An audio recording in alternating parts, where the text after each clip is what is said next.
अस्सलाम वालेकुम। आप देख रहे हैं के न्यूज एचडी में हूं हारिस अली शाह गिलानी। चलते हैं आज की हम खबरों की तरफ। रुक करेंगे कराची का, जहां से रिपोर्ट करेंगे हमारी लेडी रिपोर्टर अरूज खान।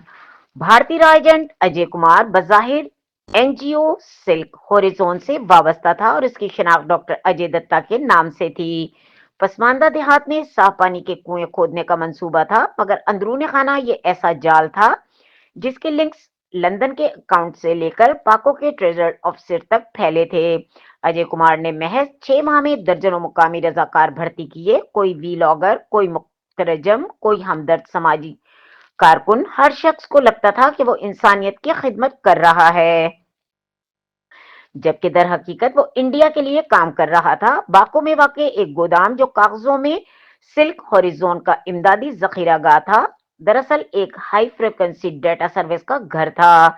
अजय ने यहां से टेक्नोलॉजी नस्ब की थी जो हर रोज हजारों पोस्टें स्कैन करती और इनसे लोकेशन टैग, लुग़वी आदात, खानदानी अमला और जज्बाती जबान के पैटर्न्स का निकालती। यही पैटर्न इंडेक्स इस काबिल बनाते थे कि सोशल मीडिया पर सरगर्म अनासिर की असल शनाख्त और मुकामी मालूमात किया जा सके। इसी टेक्निक से बीएलए के मेडिकल मीडिया सेल में मौजूद चेचन आईटी माहिर यूसुफ ताशीफ का पता चला। एक ऐसा शख्स जो ईरानी पासपोर्ट पर इस्तांबुल आता जाता रहा और जो बैक वक्त मालूमात भी फराहम करता था और जदीद असले की सप्लाई का अहम जरिया भी था। मार्च 2024 में तुर्की की बंदरगाह मर्सीन से एक शिपिंग कंटेनर रवाना हुआ।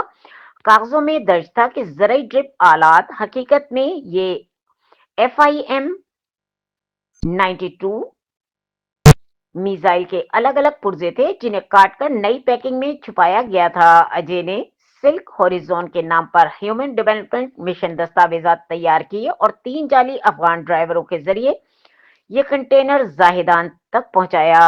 अगला मरहला कंटेनर को बलोच स्क्रैप के नाम पर तुर्बत के एक खुफिया वर्कशॉप में मुंतकिल करना था, जहां पर पुर्जों को फायरिंग मैकेनिज्म के साथ असम्बल किया जाना था। मंसूबा ये था कि अगर ये तजर्बा कामयाब होता तो अगला हदफ पाक नेवी की साहिली रेडार्स हो सकती थी, जिन्हें बड़ी आसानी से तबाह किया जा सकता था।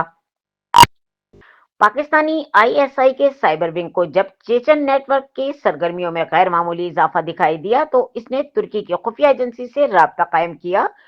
तुर्की एजेंसी ने मर्सेन बंदरगाह से निकलने वाले मशकूक कंटेनर्स पर RFID ट्रैकर्स नस्ब करना शुरू कर दिए। 4 अप्रैल की सुबह वही कंटेनर जब पाक ईरान आजरबाईजान की सरहदी हदूदों के करीब पहुंचा तो अचानक सैटेलाइट लिंक मुनक़ता हो गया। अजय ने गाड़ी रुकवाई, कुछ लम्हे गहरी सांसें ली, फिर जूं ही ड्राइवर की जानिब मुड़ा, चारों तरफ से धुआं और धुंध की आड़ में कमांडोज बरामद हुए। कुछ के कंधों पर सब्ज हिलाली निशान थे तो कुछ के बाजू पर तुर्क सितारा और फिजा में एक वाजे आवाज गूंजी। अजय ने लम्हा भर को हिचकिचाहट दिखाई, फिर अपनी जेब से सैटेलाइट फोन निकालकर जमीन पर रख दिया।